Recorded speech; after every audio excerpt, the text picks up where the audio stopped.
Good morning, everybody, or good afternoon, everybody. Jimmy Mathis Show here with you on TV Free Baltimore every Sunday around 7:30, 8 o'clock. An awful lot to get to this week. A busy week for President Biden. We'll be breaking down his proposed budget, which is over in Congress right now, what that means for small businesses and for you in general.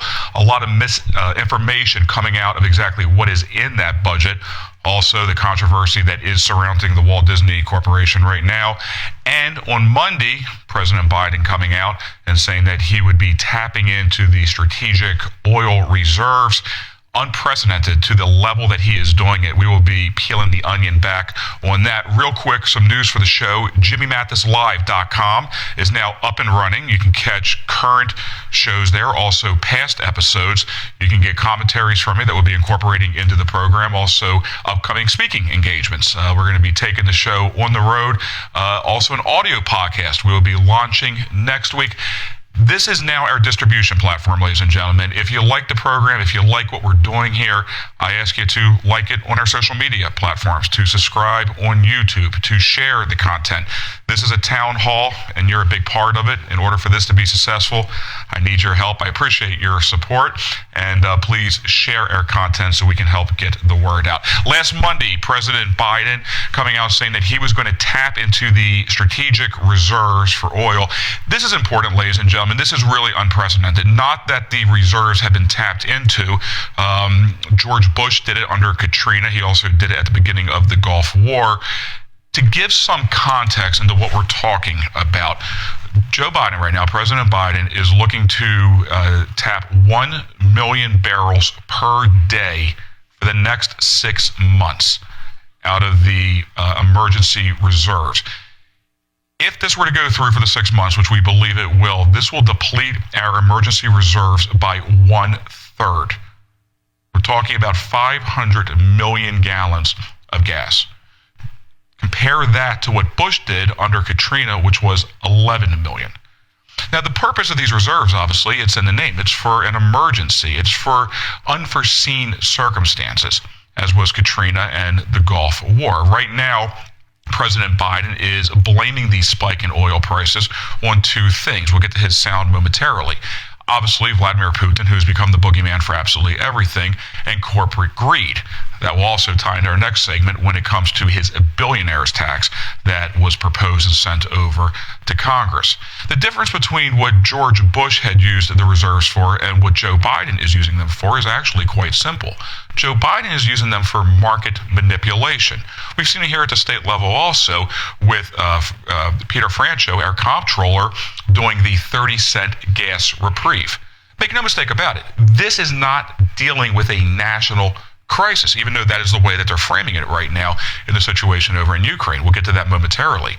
But they're using it for market manipulation. Gas prices were skyrocketing before tanks were rolling in to Ukraine because of policies put in place by this administration. There really is no ambiguity in that. There have been an absolute assault when it comes to the leases, a lot of misinformation about that, and we have seen the war on energy. The reality is this administration wants to see gas prices go up. Maybe they didn't expect them to go up as significant as they are, but they have wanted them to go up. Why? To push electric vehicles. The reality is really twofold on this. First of all, most Americans don't have $100,000 laying around to purchase a Tesla. Second of all, we're only talking about cars.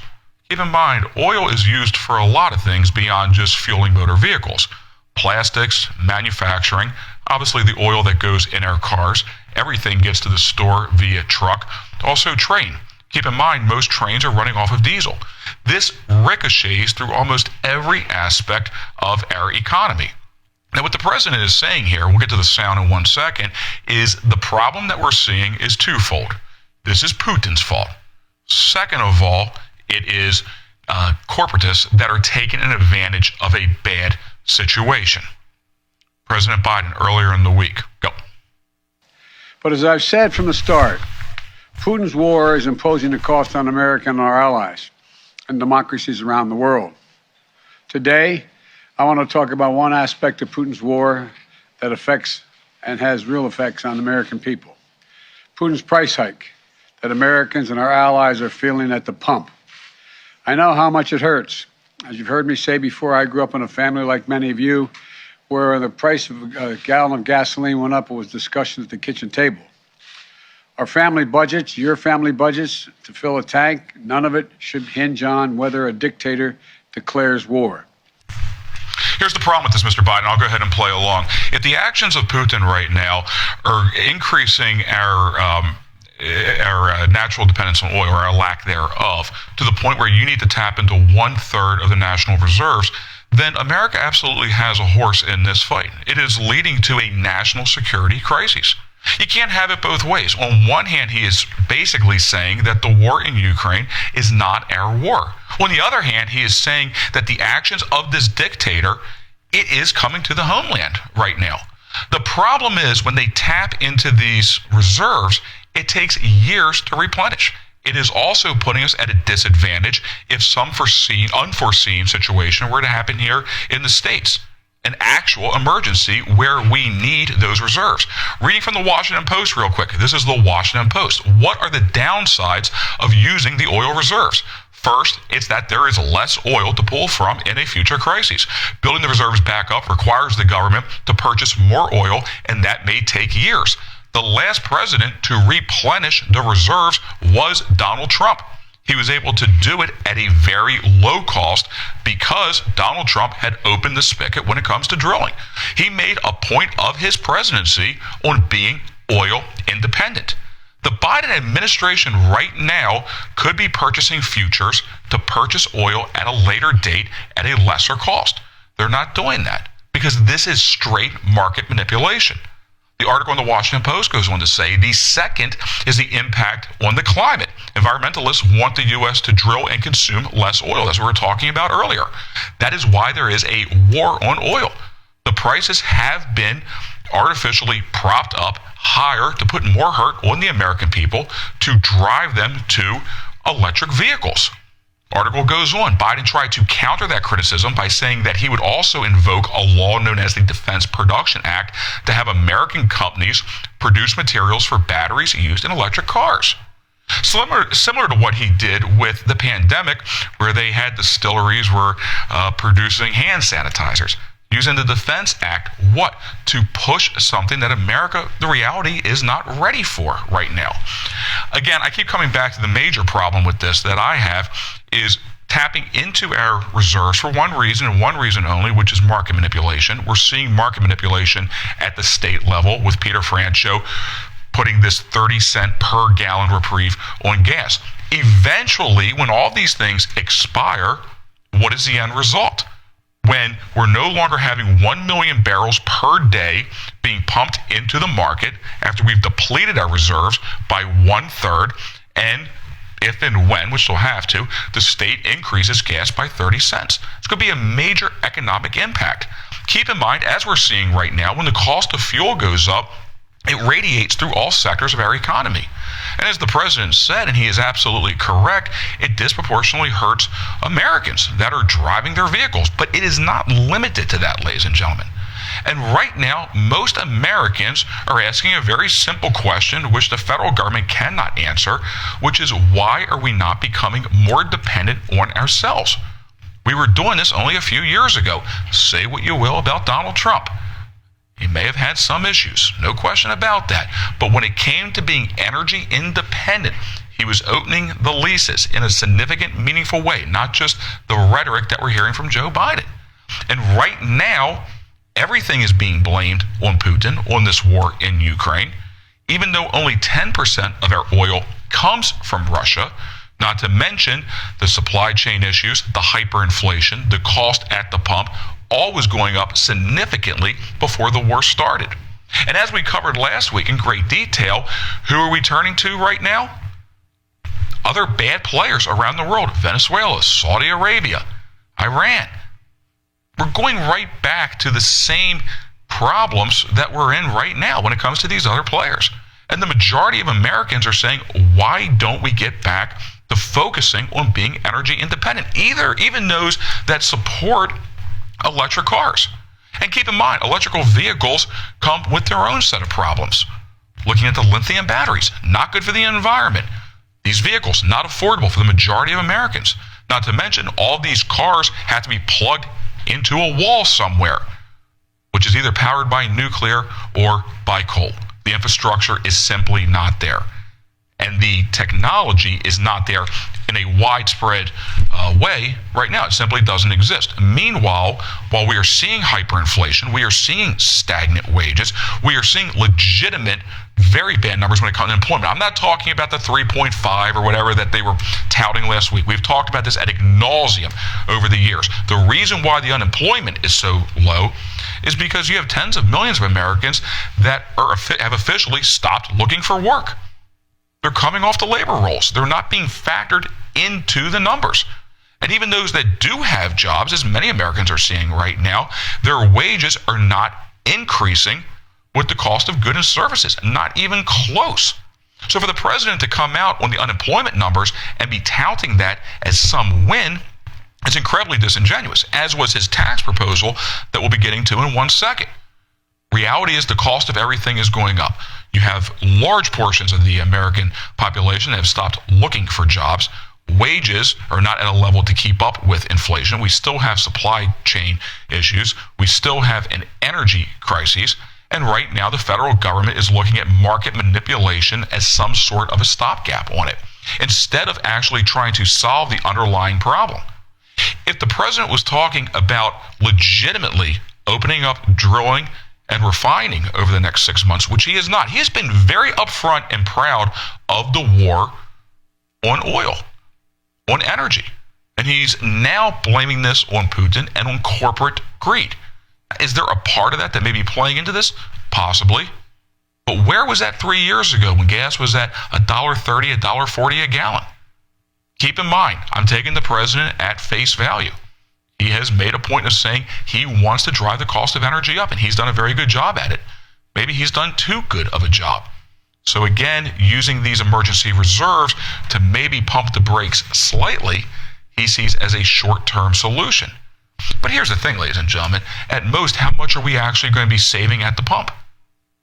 15 cents, 20 cents, and actually that's high by many of the economists out there. Even here in the state of Maryland. We were talking to Brian Sayers about it last year. Peter Franchot with his survival checks and his 1 month reprieve when it comes to the Maryland state gas tax, we saw a 30-cent discount. Is that having, and I'm not dismissing what 30 cents per gallon is, but we're still seeing gas at $3.75. Has it had a meaningful impact in your pocketbook? Honestly, has it? It should, because it's costing about $8 billion. That right now will probably be built into the baseline budget. Spending money we don't have. We're definitely not going to have it moving forward at the state level. This at a time when the federal government, and specifically the Biden administration, is pushing the second version of Build Back Better. More spending, more unsustainable debt. While we are already seeing what the consequences of that have been, which have been hyperinflation. The other big news from Washington last week was the president had submitted his budget, and there was a huge little part of this that got some coverage earlier in the week. Now keep in mind, the president submits a budget to Congress. Doesn't necessarily mean that's the budget that we're going to get, but what it does do is it gives you a glimpse into what the wishes are from the White House. Reality is they're trying to figure out a way to raise taxes, and they did this with the quote-unquote billionaires tax. With the billionaires tax. I want to dive into this and try to explain it. Whether this happens right now or not, this is definitely where the federal government wants to go. They are being completely disingenuous. For those of you that may not be familiar with radio terms, disingenuous is a nice way of saying bold-faced lie, which it is. First of all, the billionaires tax, we'll get the sound from the president in 1 second, actually has nothing to do with billionaires. This comes back to what the government does best, which is a divide and distract, pitting one segment of the population against the other. We see it with race, we see it with gay straight, we see it with immigration, and obviously we see it with the rich against the poor. In the past, ladies and gentlemen, taxes are usually generated because of action. If you go and you make money, you're paying an income tax. Once you have that money, if you are going to go purchase something, you will pay a sales tax. If you buy a gallon of gas, you will pay a gas tax. There are regressive taxes that have been thrown on over the years, when it comes to specific purchases. A bag tax, a tax on booze, a tax on tobacco. But all of these taxes come at a point of action. This was a big thing, by the way, with the Supreme Court many years ago under the Affordable Care Act with Barack Obama. If you remember, is it a fee or is it a tax? Originally, the way that the bill had labeled the penalty for not purchasing health care was it was a tax. And the Supreme Court said that won't work. You can only tax something when it's action. That was when they changed it from a tax to a fee. If you go in after you have paid your taxes on your income, if you decide to invest it and buy a stock, and the stock goes up, for people that aren't familiar with the stock market, that would be an unrealized gain, meaning it's a gain on paper. You don't pay a tax on that until you sell that stock, and then you pay a capital gains on the money that you've made on that transaction. What the president proposed this week, and we're going to get the sound from him because it is very, very significant. Other countries have done it, and most countries that have backpedaled off of it because of the disaster that it has had on their economies. What he is proposing is a wealth tax.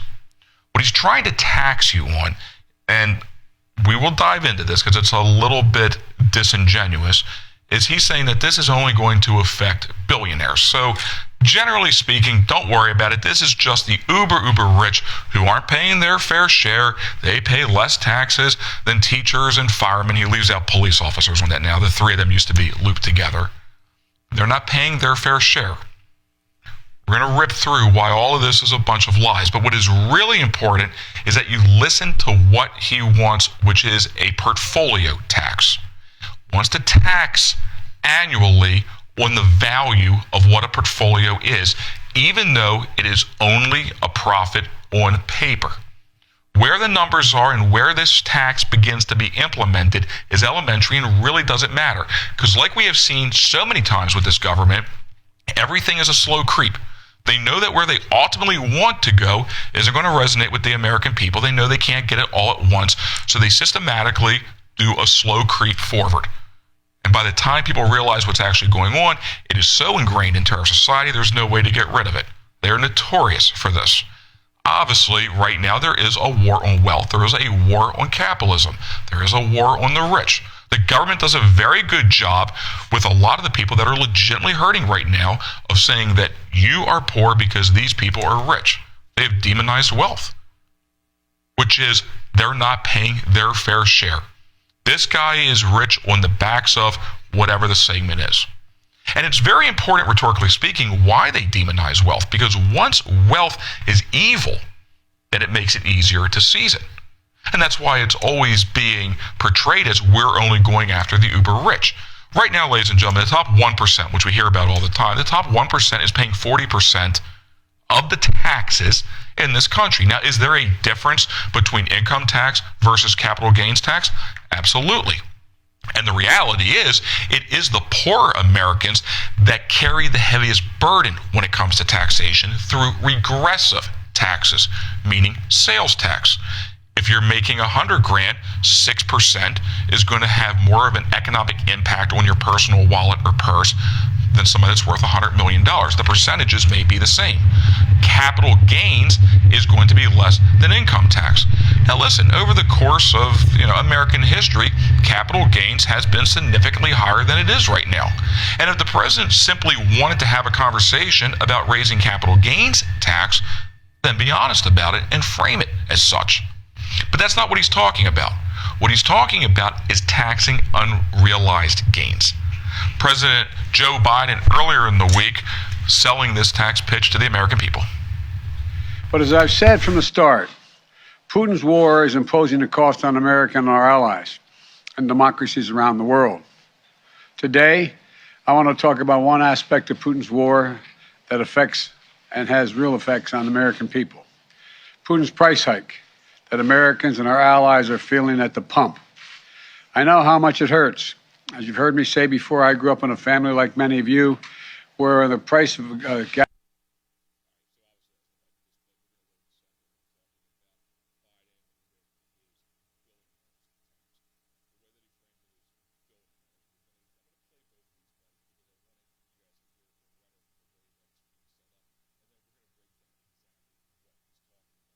Significant, because the way it's being sold right now is millionaires, billionaires, the top 1% not paying their fair share.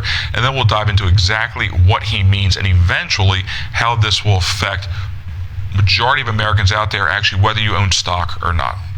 Mr. Right President, now, billionaires pay an average rate of 8% on their total income. 8%, that's the average they pay. Now, I'm a capitalist, but if you can make $1 billion, great. Just pay your fair share. Pay a little bit. A firefighter and a teacher pay more than double the tax rate that a billionaire pays. That's not right. That's not fair. Yeah, it's not right, and it's not fair. The reality is the rich are paying the majority of the taxes out there. There really is no question about that. But again, this is the class warfare that we've been talking about time and time again. And keep in mind, capital gains tax, okay, is the same ratio whether you're a millionaire, a billionaire, a teacher, a fireman. Also, by the way, a lot of these pensions that teachers and firemen have, they are directly tied into Wall Street. What he is trying to do right now is start out with what he is calling billionaires. Although if you read the bill, it's actually not billionaires. It is people that have a net worth of over $100 million. Now, to most Americans out there, they go, if you have $100 million, why not pay a little more? The problem with this is, first of all, we're not talking about billionaires. We're not talking about people that have 400 million. We're talking about 100 million. And what we're talking about is a portfolio tax. And once that has been established, that is a slow creep into deposit taxes. How much do you have in your 401k? How much do you have in your bank account? How much do you have in unrealized gain in the stock market? Now, what they're saying is, in the beginning, you have 10 years to pay. This would be an annual tax, by the way. Keep in mind, this is not actual money. This is money on paper. It has not been realized. You have not sold a stock. Stocks go up and down all the time. There is an ebb and flow to every market out there. In theory, and not in theory, in actual practice, there are many Americans that would have portfolios where they would not have the liquidity to pay the taxes on those portfolios, thereby forcing them to liquidate a portion of their portfolio just to pay the taxes on speculative gains. It's not a gain until you sell the stock. What the government really wants, ladies and gentlemen, at the end of the day, is to tap into the last untapped source of real wealth in this country, which is not the millionaires and billionaires. And by the way, there's a huge difference between a millionaire and a billionaire. What they really want is retirement accounts, IRAs, 401ks, people that have worked their entire life that may have $500,000 or $700,000, maybe $1 million for their retirement, able to tax that. They're already taxing it, by the way, when you do withdrawals, early withdrawals, transfers, even Social Security, which I think is ridiculous, you're paying income tax on. What they want is to be able to tax that money annually. And this is the camel's nose under the tent to do that. To tax somebody on speculative gains, not realized gains, not on action, on speculation. The ramifications of this, and we've seen it with other countries that have tried this, is it smothers investment. It kills entrepreneurship. Joe Biden is not a capitalist. He does not believe in capitalism.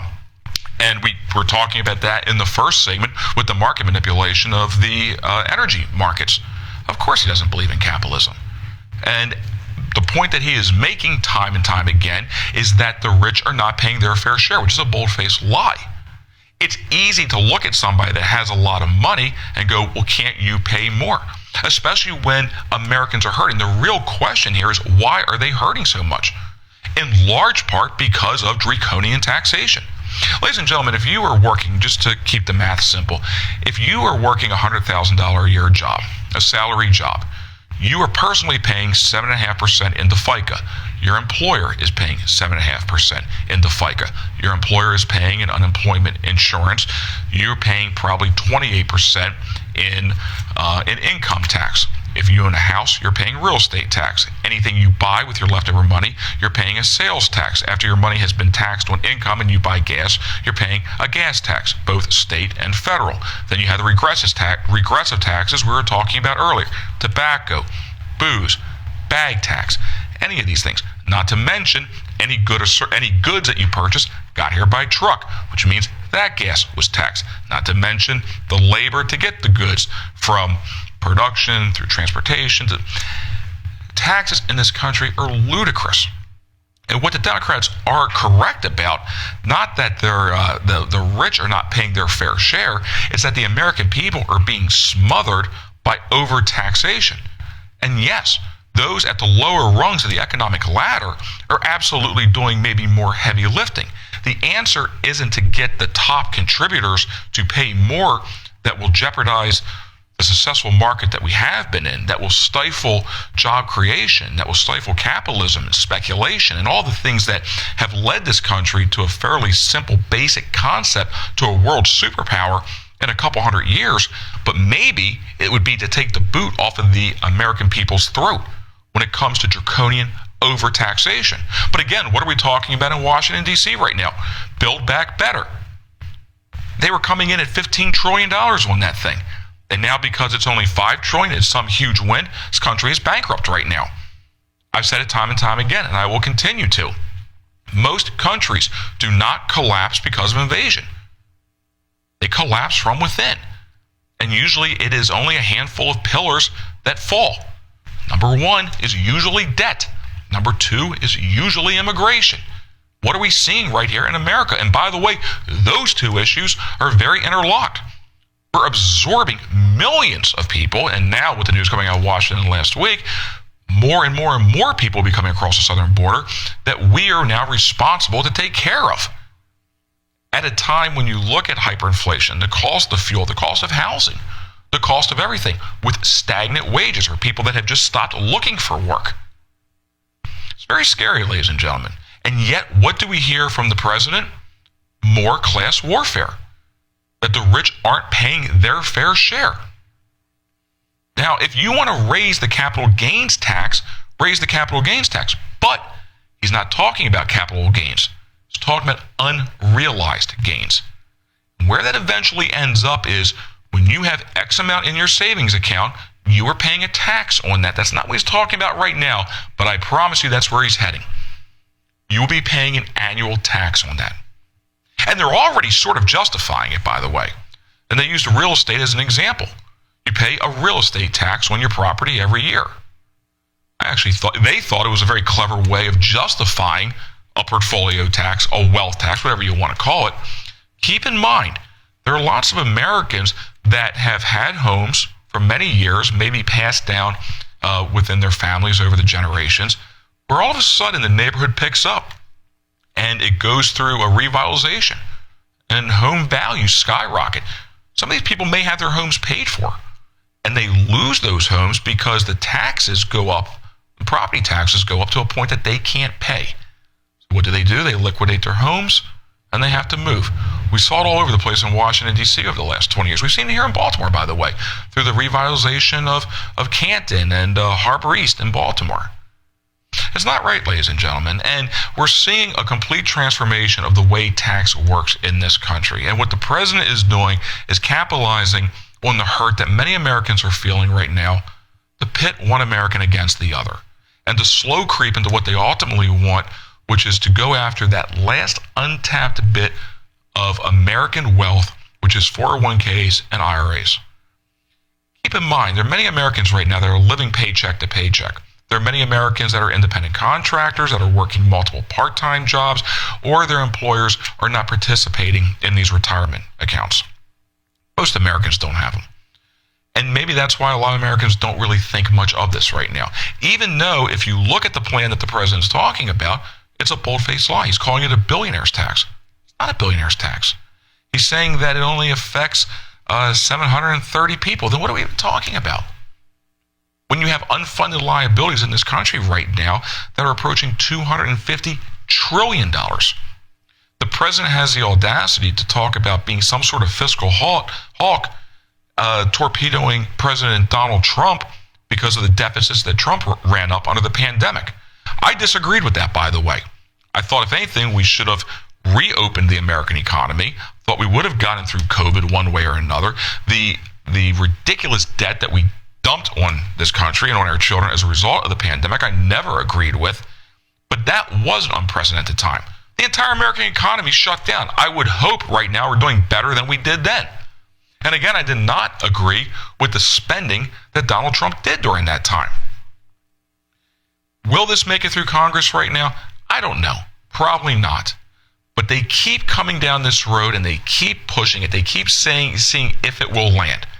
And the narrative that we keep hearing is firemen, teachers. It's not fair. It's not fair. Why? Because of the millionaires and billionaires. Even though we're talking about portfolios that are only worth, not only, but are worth $100 million. Well, that's 1/10 of a billionaire. Some more sound from President Joe Biden earlier in the week on his minimum billionaire income tax. The Trump tax cuts added $2 trillion in deficit spending and largely helped the rich and the largest corporations. Under my plan, as I said, no one making less than $400,000 a year will pay additional single penny in taxes. No one. If you don't make $400,000, you're not going to pay a single penny in additional federal taxes. It's a lie. He's not talking. You see, this is the problem. He keeps labeling this. It's a bold-faced lie. I don't know how else to put it. Not talking about income. That's the whole point of this thing. And ladies and gentlemen, I need to hammer this home because it's a significant part of his proposal. He's not talking about income. He's talking about the value of a portfolio. That is totally different than income. It's not somebody making $400,000. There's another version of it where he's diving into that, where it does tie into income. He's talking about going after portfolios, unrealized taxes, not salaries, not income. They're two very, very, very different things. And to sit here and just listen to him completely lie about it, it needs to set up flags. And you're not hearing the pundits out there. They take it, they run with it, they let it go. They don't dissect it. There is no critical thinking right now into looking to what this government wants to do, and even worse than that, looking into other countries that have done it and the horrific consequences that it has had on their economies. And that is why they have backed off of it. Most countries that have implemented a wealth tax have retreated. I remember this was under the Clinton administration. They did a yacht tax on boats that were worth more than, I want to say it was $100 million. It was a very high number. All of a sudden, rich people, the uber rich, they just stopped buying these boats. And the economic impact from the manufacturing to fuel to maintenance to crew to everything that goes into operating one of these mega yachts, it rippled through the economy in certain sectors. I'm not saying it had broad impact, cost people their jobs. What do we see time and time again when the government gets involved in the private sector? Usually it squashes it. It squashes invention and innovation. It always has. And what do? They continue to ramp it up. This country was built on the Industrial Revolution. It was built on the American spirit. It was built on limited taxes, limited government. And now what the president is trying to do is tap into a wealth tax. And they have been dancing around this for a long time. Same thing like with the estate tax and double taxation on dividends and things that most people don't really care about because it doesn't intimately affect them until it does. And all of a sudden, the billionaire tax, which he's flat out lying about, it's not billionaires. Now all of a sudden it comes down to every person's stock portfolio. And make no mistake about it, ladies and gentlemen, that is eventually where this goes. Also, earlier in the week, DeSantis in Florida, a lot of criticism. Walt Disney World. I'm not going to dive too deep into this because I like having a show and I may want to work somewhere in the future. And anytime you take an opinion on this in this woke culture, it's basically political suicide. The Don't Say Gay bill, even though that's nowhere in there. Something I've spent a lot of time with over the years on the radio show and now here on the TV show is the indoctrination that goes on in our schools. I think that came to light with a lot of parents during COVID because of virtual learning. They got to see exactly what their kids are being exposed to in the schools. I am really at wit's end when it comes to public education in this country, to what is being shoved down our children's throats, the indoctrination, and generally speaking, the overall crappy education that they're receiving K through 12. And by the way, it also extends into higher education in the universities. Ladies and gentlemen, the reality is you have kids that are coming out of high school that need remedial classes to attend community college. I am sick and tired of hearing these politicians constantly talking about education, and all they're talking about is infrastructure. We need more money for schools. We need more money for schools. They don't have air conditioning. Never do you hear these politicians talking about what is being taught in the classroom, about education, about real world practice and education to get these kids ready for the 21st century. You're not hearing curriculum, you're not hearing accountability, you're hearing infrastructure spending. Because like all politicians, the only thing they can do to fix any problem is throw money at it. Ukraine, $800 million for humanitarian effort. We don't know where it's going. We just saw it with all the fraud that came on the COVID money, on the PPP. And education right now, Maryland, by the way, was number one in education for 6 years in a row. What was that based on? Not on outcome standards, on how much money we're dumping into public education. Right now, Baltimore City schools, you're getting like $24,000 per pupil. What the governor in Florida is saying is, don't teach sex to 8-year-olds. And the Walt Disney Corporation is losing their mind over this.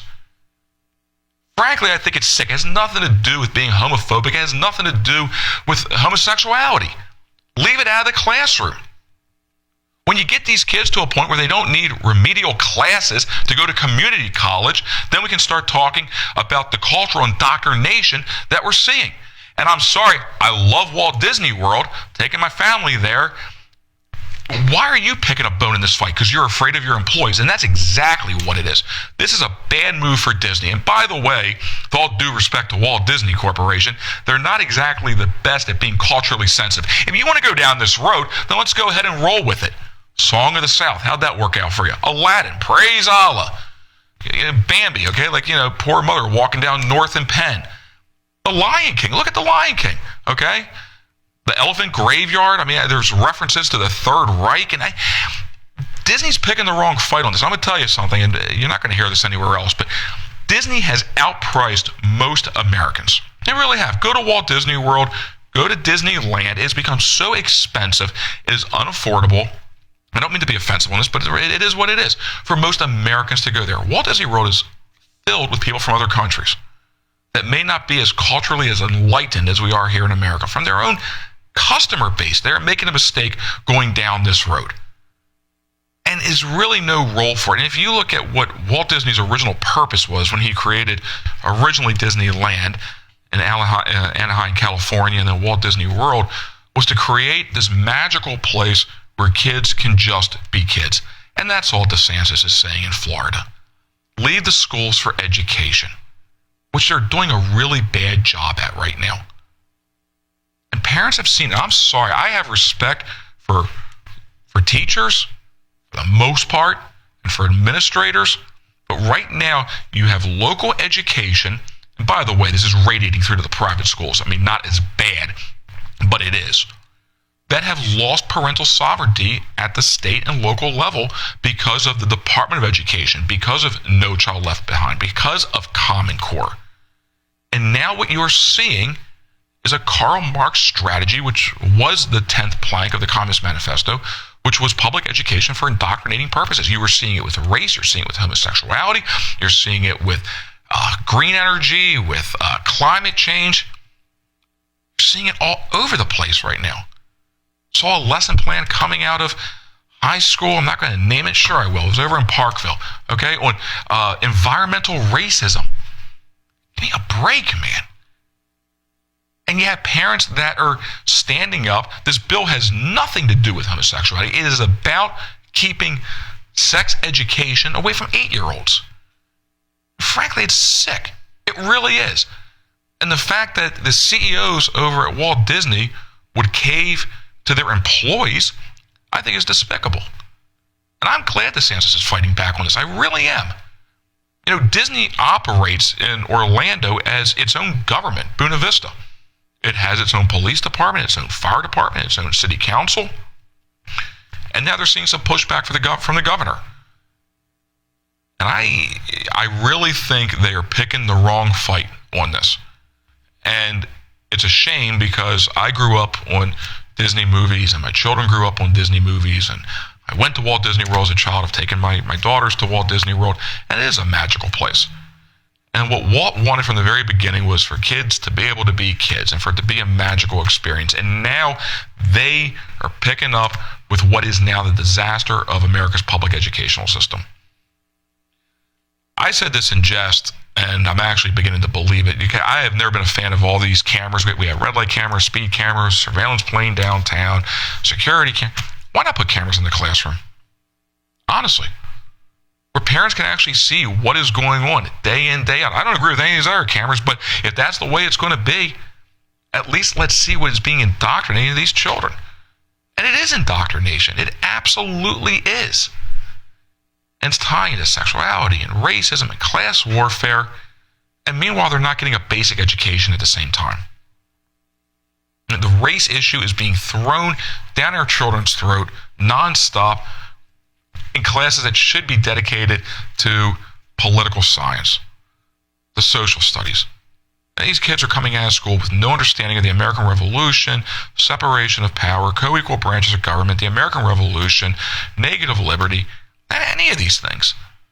No basic understanding of American history, world history, because they're too busy getting woke. And I think it's time that parents stand up on this. And I'm happy to see what's happening in Florida right now. I know it's not going to happen here in the state of Maryland. And all I would ask is, for those that are currently serving in the state legislature and for all those that are running right now in the upcoming primary, if you want to talk about education, talk about education. And education is parental accountability, parental sovereignty. It's not infrastructure. Infrastructure is important. You have to have a building. You have to have air conditioning. You have to have books. I got it. There's more than enough money, by the way, on the table for that. When I was on the radio show, I held the first mayoral debate on my show with the top 4 runners. And I asked every candidate, and one of them went on to be mayor, and one of them was mayor, if elected, will you hold a full public audit off North Avenue when it comes to the city's public educational system? Obviously, that did not happen. Just throwing money at this, ladies and gentlemen, does not solve the horrific situation that we're dealing with when it comes to education in Maryland and here in the state of, nationally and here in the state of Maryland. Money doesn't fix that. You want to defund the police, defund education until they can get their act together.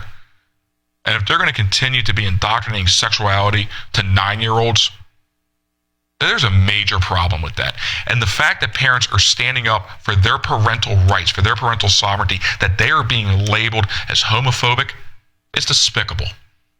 And this ties back to the lack of messaging and rhetoric that, it's not just conservatives, by the way, this is parents across the board, where you feel like if you stand up for what you want for your child, you're going to be shut down. You're going to be labeled a vast variety of things, a xenophobe, homophobe, bigot, racist, denier when it comes to climate change. You're not allowed to critically think. You're not allowed to have an opinion. You're not allowed to stand up for basic core beliefs. And the most dangerous thing coming out of education right now is kids are not being taught to critically think. And right now, the curriculums should absolutely be published. Parents should have a bird's eye view to what is going on in these schools, and they should be able to make a decision for themselves. And these politicians, because they all run on education, it's all a bunch of horsewash. It really is. All they talk is, we need more money, we need more money. Ukraine, give them money. Education, give them money. Police, they need more money.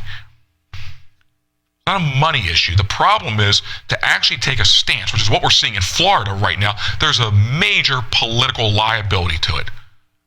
And most people in politics don't have much of a backbone, and really within the Republican Party. And this is something I believe most Americans can get behind, especially if you have children. It is ridiculous. The ages that we are talking about here should have nothing to do within our public educational system. It's really not. Go to the school, walk down the hall. Okay, see what's on the boards. You don't have to look very deep to see what's going on, ladies and gentlemen. You really don't. And you look at the fire that the governor in Florida has come under, and now Walt Disney World, they're throwing their gasoline on the powder keg. Maybe setting himself up for a presidential run. Because this does land with the majority of Americans, and I really believe from a rhetoric standpoint, we have become so exhausted of being called names over the years.